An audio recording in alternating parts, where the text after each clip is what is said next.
Hello दोस्तों, आज की इस कहानी में आप सभी का स्वागत है। मेरे पति के गुजरने के बाद मैं और मेरा बेटा बेटी ही थे।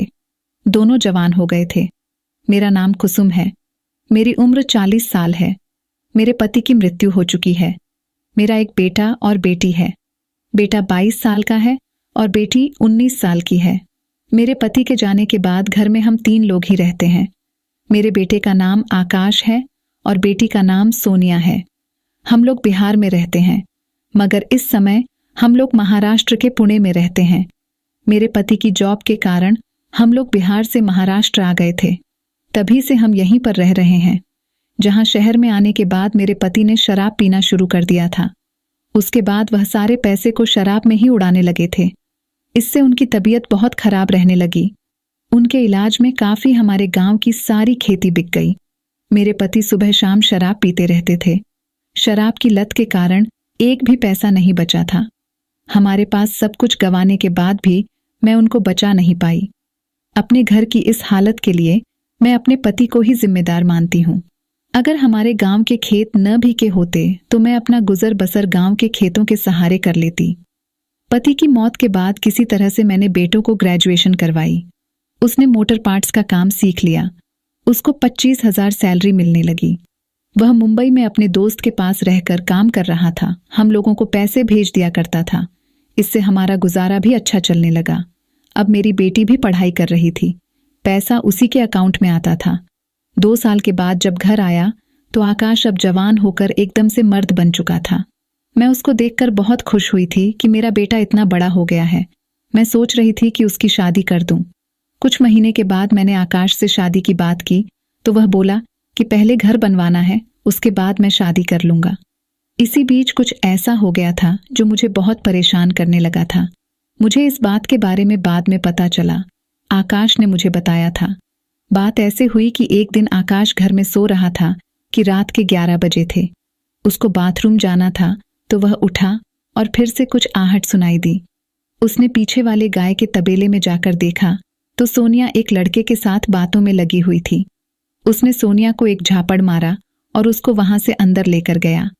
उस समय आकाश ने सोनिया को डांटा और कहा, इतनी मेहनत करके मैं पैसा जमा करके तुमको पढ़ा रहा हूं, तुम ये सब कर रही हो।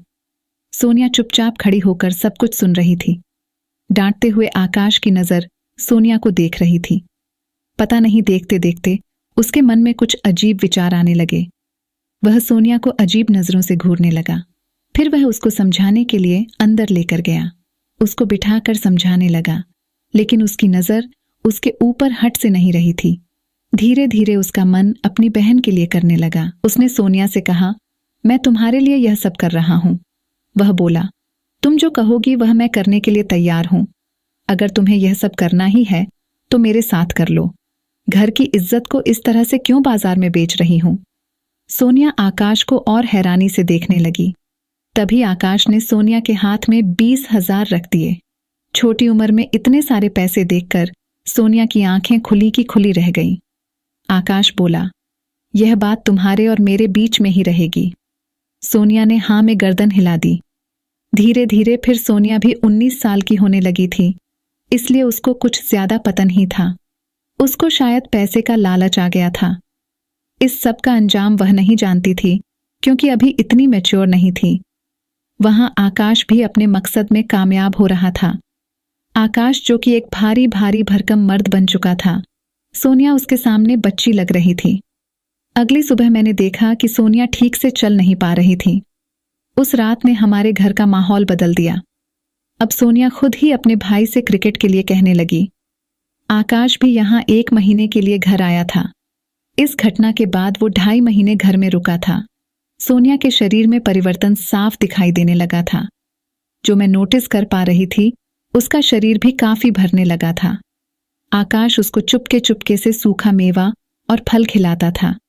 2.5 महीने में उसके शरीर में बहुत बदलाव दिखाई देने लगा। वो सेब की तरह लाल होती जा रही थी। मैं सोच रही थी कि आकाश के आने से अब भाई के साथ मिलकर वह अच्छे से खाना खा रही है, मगर वह तो कुछ और ही। मुझे उस दिन थोड़ा शक हुआ जब मेरे कहने पर भी सोनिया मेरे पास नहीं सोई। आकाश उसको किनारे वाले कमरे में सोने के लिए कहता था। वह भी उसी की बात मानती थी। मैं बाहर बरामदे में सोती थी, इसलिए भाई बहन के बारे में मुझे पहले पता नहीं लग पाया। छुट्टियां बीत जाने के बाद आकाश दोबारा पुणे चला गया, मगर काफी कुछ बदल गया था। उसने सोनिया को एक मोबाइल लेकर दिया। वह दिन भर फोन पर ही बातें करती रहती थी। मैंने सुनने की कोशिश की, लेकिन वह धीमे बात किया करती थी। मुझे पता ही नहीं लग पा रहा था कि वह किससे और क्या बात कर रही है। हो न हो वह अपने भाई से ही बात करती होगी। उसके बाद आकाश और सोनिया दोनों ने मिलकर पुणे जाने का प्लान बना लिया। जब उन दोनों के साथ जाने की बात कही तो मैं बोली, मैं यहाँ घर में अकेली कैसे रहूंगी? वैसे भी इसकी पढ़ाई लिखाई के दिन है जो अधूरी रह जाएगी। वह बोला, माँ, इसको केवल खाना बनाने के लिए साथ ले जाना चाहता हूँ। मुझे वहां जॉब करने में खाना बनाने में दिक्कत होती है। इसकी पढ़ाई यहीं पर चलती रहेगी और ट्यूशन वहां कर लेगी। यहाँ पर आकर एग्जाम दे दिया करेगी। जब मैं नहीं मानी तो आकाश ने कहा, माँ तुम भी साथ चलो, कुछ दिन हम लोगों के साथ वहां पर रह लेना।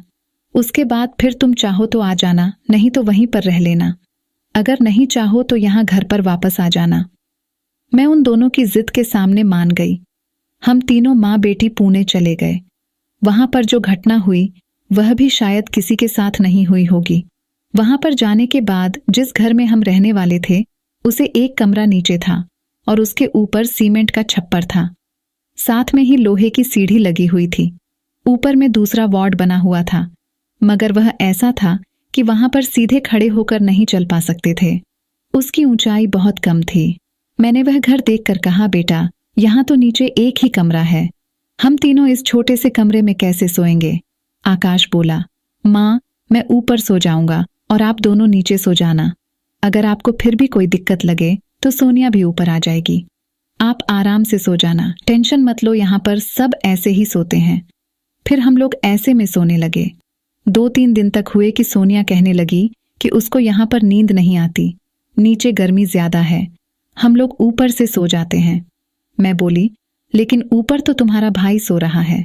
वह बोली, तो फिर भैया को नीचे बुला लेते हैं और हम सो जाते हैं। मैंने कहा, अगर उसको यहाँ पर नींद नहीं आई तो वह अगले दिन ड्यूटी पर कैसे जाएगा? सोनिया बोली, अच्छा ठीक है, मैं भैया के साथ सो जाती हूँ, आप यहीं पर सो जाओ। मैंने कहा, लेकिन तुम दोनों वहां परेशान हो जाओगे। वह बोली, नहीं माँ, मैं एक तरफ कोने में सो जाऊंगी। मुझे जहां पर नींद नहीं आ रही वह उठकर आकाश के कमरे में चली गई। एक फिर अगले दिन वह ऊपर ही चली गई। मुझे अभी तक कोई भी शक नहीं हुआ था कि इन दोनों के बीच में क्या चल रहा है। 7-8 दिन हो गए थे सोनिया को ऊपर सोते हुए। एक रात की बात है, मुझे पेट में दर्द होने लगा। ऐसा लगने लगा जैसे मुझे उल्टी आ जाएगी। फिर मेरे कपड़े खराब होने का डर था। मैंने सोचा कि ऊपर से कपड़े मंगवा लेती हूँ, मगर मैं बेटे की परेशान नहीं करना चाहती थी क्योंकि वह सुबह से शाम तक ड्यूटी करके आता था। मैं खुद ही ऊपर चली गई। मेरे सारे कपड़े बैग में रखे हुए थे क्योंकि नीचे जगह कम थी। नीचे किचन और बाथरूम था, इसलिए कपड़े के बैग सारे ऊपर ही रख दिए थे। जब मैं सीढ़ियों से ऊपर जा रही थी तो वहां अंदर का नजारा देखकर मैं सन्न रह गई। मैं यह सब देखकर फ्रिज हो गई। मैंने वहां देखा कि वह दोनों एक दूसरे के साथ मस्त वाला क्रिकेट का खेल खेल रहे हैं। मुझे समझ में नहीं आ रहा था कि मैं क्या करूं। अपनी ही आंखों के सामने जो नजारा था वह मेरी समझ के बाहर था। मैं अपने बेटा बेटी को आपस में इस तरह से देखकर हैरान थी। मैं वहीं खड़ी रही। फिर मैं कुछ संभली और चुपचाप नीचे आ गई। मेरे पेट का दर्द भी गायब हो गया था। परेशानी में मेरी आंखों में नींद भी गायब हो गई थी। अपने पति के बारे में सोचने लगी कि यदि वह आज होते तो मेरे घर में यह पाप न होता। उसके बाद दोस्तों, मैं बिना कुछ सोचे समझे 1 महीने के अंदर ही सोनिया की शादी कर डाली और आगे यह पाप होने से बचा लिया। तो दोस्तों, वीडियो अच्छी लगी हो तो चैनल को सब्सक्राइब जरूर कर दें। मिलते हैं अगली वीडियो में। तब तक के लिए love you and take care.